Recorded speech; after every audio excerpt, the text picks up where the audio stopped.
I think obviously there's the safety while at the venues, there's the safety while travelling between venues, but I think it's important that the British Transport Police are also engaged in this kind of conversation, because I think it's fair to say that our train stations, particularly even during the day, let alone at night, are becoming like a wild west of London. Victoria Station itself is not a station that feels safe to use, particularly. I get a lot of constituents of mine raising this with me and things, so that I thought that was just an important point to throw into the conversation.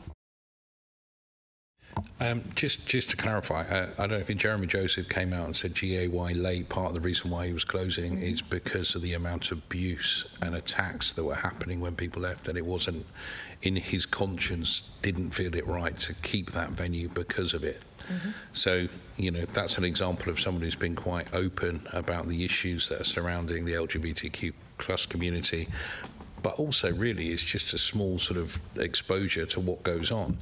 So I totally agree that policing is the biggest issue. I think you raised a really good point that it's not just about how many police we have, it's about where they are. So even if you can't have them on a carriage, I think we said that we should at least have some police presence at all tube stations. So if you're on a carriage or something happens to you, you can get off and you can tell the police officer.